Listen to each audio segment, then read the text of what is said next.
আসসালামু আলাইকুম। জুমানা এবং রামিসার সাথে আমি আজকে আবার বসেছি এক সাম্প্রতিক একটা বিষয় আলোচনা করবার জন্য। যদিও আমরা অনেকে হয়তো চাইনি এই বিভৎস ঘটনার অনেক বিভৎস দৃশ্য বাচ্চারা যেন না দেখুক, কিন্তু এ কথা সত্য। আমরা আসলে লুকিয়ে রাখতে পারিনি, আমরা এটা আসলে ওদের কাছ থেকে গোপন রাখতে পারিনি। তা আমি একটু ওদের সঙ্গে আলোচনা করে বুঝতে চাচ্ছি ওরা কতটুকু কি অবগত হলো।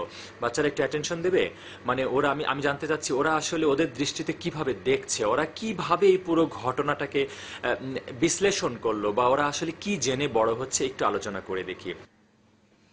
পিলার সমস্যা হতে পারে। কি সমস্যা হতে পারে? হতে পারে যে রড ভালো ছিল না, হতে পারে রড ভালো ছিল না, হতে পারে যে সিমেন্ট বা কংক্রিটটা ইউজ করেছে ওটা নিম্নমানের ছিল, ভালো ছিল না।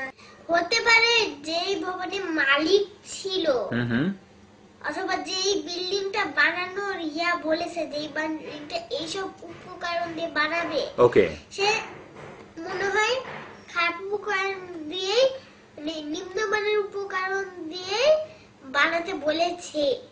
ওই যে 9 তলা 6 তলার পরে আর কত যোগ করলো 9, ওই তলাগুলার ভার ওই 6 তলার পিলারটাই লাগছে, লাগাতে 6 তলার পিলারটা লুজ হয়ে পুরো তলাটাই বসে পড়ছে। তামু, তোমার কি মনে হয় না তুমি একটা 7 বছরের শিশু হয়ে এই জিনিসটা বুঝলা? একটা ইঞ্জিনিয়ার কি এটা বোঝে নাই? বুঝতে তো পারে, আমার থেকে অনেক পারে। এক মিনিট, রামিসা কি বললো? বুঝতে পারে। তাহলে সমস্যাটা কোথায় ছিল? ও রাজি হয়েছে যে আমি বানাবো।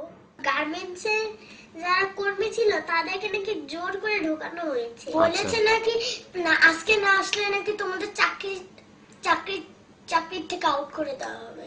এই কাজটা তোমাদের কাছে কি মনে হয়? না, এই কাজটা উচিত না, কারণ সে জানতো এই বিল্ডিং কোনো সময় ধসতে পারে। এখন দেখো কত মানুষ মারা গেছে, মানে যারা হরতাল করে তারা নাকি বেশি ধাক্কা দিয়েছে পিরালে, এর জন্য নাকি বিল্ডিং পড়ে গেছে। এই কথাটা তোমার কি মনে হয়? এই কথাটা কি সত্য হতে পারে? না না, অসম্ভব অসম্ভব। কেন অসম্ভব? ধাক্কা দিলে কি বিল্ডিং পড়ে না? ধাক্কা দিলে কিভাবে পড়বে? আমাদের ধাক্কা কি একটা বিল্ডিং এ, আমাদের ধাক্কা একটা বিল্ডিং এর জন্য একটা পিঁপড়া যতটুক ধাক্কা দেয় আমাদের ওটুক ধাক্কার মতো। এটার কোনো সলিউশন কি তোমাদের মাথায় এসছে যে এই যে এরকম ঘটনার কি সমাধান হতে পারে? কে বলবে? রামিসা বলো তো, কি সমাধান হতে পারে? কে করতে পারে এটা সমাধান? তোমাদের কি মনে হয়? সরকার করতে পারে। আচ্ছা, রামিসা মনে করছে সরকার করতে পারে। মানে কিভাবে সরকার করবে আমাকে একটু বলবে? সরকার চাইলে যে যে খারাপ লোকদের ধরে শাস্তি দিতে পারে। আচ্ছা, এত মানুষ যে ওরা মেরে ফেললো, এত মানুষ, অনেক আহত হলো, অনেকে নিহত হলো, হ্যাঁ, এত মানুষ যে হলো, এত খারাপ ঘটনা ঘটলো, তাকে ধরে শাস্তি দেওয়া উচিত। আর সরকার বলেছে ও আমাদেরও যদি কেউ হতো হয় তবে আমরা ওকে শাস্তি দিব। এটা তো খুবই কি, এই কথাটা তোমাদের কাছে কেমন মনে হয়? হ্যাঁ, এটা ভালো কথা, এটা ভালো কথা, এটা ভালো কথা, কিন্তু এটা তো হচ্ছে না। এটা হচ্ছে না। হ্যাঁ, এটা মনে হয় হচ্ছে না। এটা কখনোই হচ্ছে না।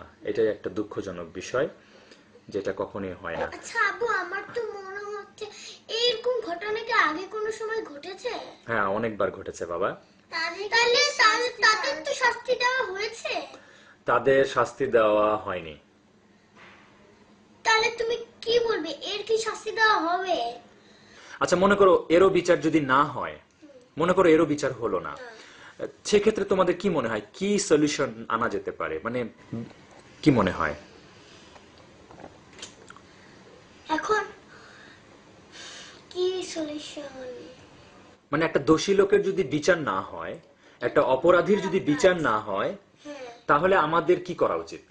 আমাদের কি করা উচিত? যে বিচার দেয়নি সে সরকার, তাই না? সরকারই তো বিচার দিবে না। মানে সরকার ওর বিচার মনে করো করলো না, তার মানে সরকারকে আর রাখা যাবে না। কারণ আর যত মানে এরকম ঘটনা ঘটবে, যত না ঘটে, যদি ঘটে তাহলে যদি আবার হয় তাহলে আবার বিচার দিবে না। আমাদের যে প্রত্যেকটা দেশের সরকার হওয়া উচিত সৎ সৎ সৎ আর ভালো মানুষের। এই যে আমরা যে জনগণের কথা ভাবে অনেক ভালোভাবে, জনগণের সুবিধা অসুবিধা এটা দেখে, যে বিচার করেনি তাকে আর, সে তো সরকার, হ্যাঁ, তাকে আর সরকারের লাইনে রাখা উচিত না। কিভাবে আমরা একটা সরকারকে মানে রাখবো না? ভোট দিব না, ভোট দিব না, এর জন্য জনগণকে ডিসাইড করতে দেওয়া হয়েছে। এখন জনগণ যদি, যে সরকার এই কাজটা গুলো করতেছে না, সেই সরকার যদি ভোট দিয়েই যায়, তাহলে সরকারই থাকবে, আর আবার জনগণের খারাপ হবে, তাই না? আর যদি জনগণ ভোট না দেয়, তাহলে কিন্তু ওই সরকার আসতে পারবে না। এটা সবচেয়ে জরুরি কথা, সরকার যদি সৎ না হয়, এই পৃথিবী মানে এই দেশগুলো জীবনেও ঠিক হবে না, কারণ সৎ সরকার অনেক দরকার। সৎ সরকার অনেক দরকার, আসলে এটা সত্য কথা। এই যে আমাদের যে ভাই বোনেরা যারা আমাদের জন্য পোশাক বানাতেন, শুধু আমাদের জন্য না, আসলে বিদেশের বিভিন্ন অনেক দেশের জন্য, তো অবশ্যই, কারণ আমাদের পোশাক না থাকলে তো আমরা পুরো ন্যাংটো থাকতাম। ঠিক বলছো। ন্যাংটো থাকলে মানুষ আমাদের কি বলতো? হ্যাঁ, ঠিক ঠিক, একদম ঠিক। এটা খুবই গুরুত্বপূর্ণ একটা কাজ। ওরা মানে অনেক ভালো কাজে সাহায্য করেছে, তাদের মেরে ফেলা বলো কত বড় একটা অন্যায়। এটা খুবই বড় অন্যায়। এবং এবং সাহায্য করলে বা কি, সাহায্য না করলেও তাকে মেরে ফেলা অন্যায়। মেরে ফেলবো কেন আমরা একজনকে, যে হলো একজন যে কোনো দোষ করেনি? বলো, তোমাদের কি মনে হয় যখন বিল্ডিংটা ভেঙে পড়ছিল তখন ভেতরের মানুষ আসলে, তোমাদের কি মনে হয়, কল্পনায় বলতে পারবে ভেতরের মানুষরা কেমন ভাবছিল, কি কি করছিল? বলো, সারা নিশ্চয় মনে আসতেছিল এখন আমাদের মৃত্যু হবে, কিন্তু দেখো মানে বলো, অনেকের মৃত্যু হয়নি, অনেকের মৃত্যু হয়েছে। তোমার কি মনে হয় যখন একটা লোক বলে ভাই আমার হাত কেটে আমাকে বের করেন, তখন তার কি মনে হয়? মানে এটা তার কাছে এটাই ভালো লাগে যে আমার তো তার বাঁচাতে পারছে।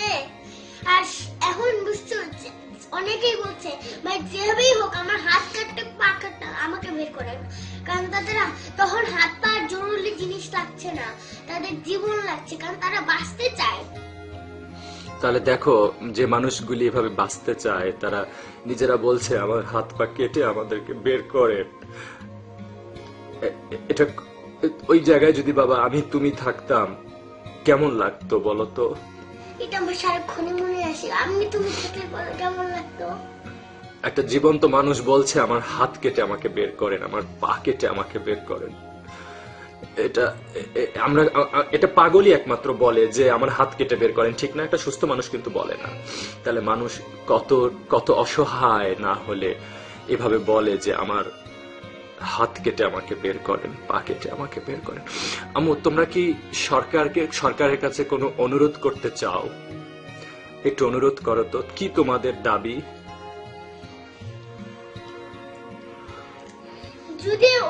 যদিও সরকার হতে চায়, ওকে ভালো, ওকে আমরা চাই যে ও যত ভালো সৎ সরকার হয়ে থাকে। আর যদি ও না হতে চায়, আমরা চাই যে ও যত আউট হয়ে যায়, আমরা যাতে একজন ভালো সরকার পাই। জুমানা, তুমি কিছু বলতে আর চাও? আমার সরকারকে অনুরোধ যে তুমি সরকার যারা এই দোষ করতেছে, মানে এই বিল্ডিং পড়ে গেল, তারা কিন্তু অনেক দোষ আছে, তাই না? তাদেরকে তো শাস্তি দেওয়া হয়। ঠিক, তাদের যেন একদম উপযুক্ত শাস্তি দেওয়া হয়। উপযুক্ত শাস্তি দিলে কি উপকার বলো তো বাবা? তাহলে এখন যাদের ও কিন্তু পাচ্ছে যে হলো অন্য মানুষের মারছে, ওকে শাস্তি দেওয়া উচিত যে ও এত মানুষকে কষ্ট দিছে, যতটুকু সে এত মানুষকে কষ্ট দিছে তাকে ওদের শাস্তি দেওয়া উচিত। একজন দেখো কত মানুষকে কষ্ট দিল। ঠিক আছে বাবা, আর যারা মরে গেছে, আহত হয়েছে, আল্লাহর কাছে তাদের জন্য কি চাও? যাতে ওরা বেহেশতে নসিব হয়, বেহেশতে যায়। সুমানা, কি চাও? সেম জিনিস। আল্লাহুম্মা আমিন। আল্লাহ যেন আমাদের সকলের দোয়া কবুল করেন, এবং যারা এই উদ্ধার কাজ করেছিল তাদেরও যেন আল্লাহ ভালো পুরস্কার দেয়, এবং আমরা যেন এরকম বিপদে আর না পড়ি। তোমাদেরকে ধন্যবাদ।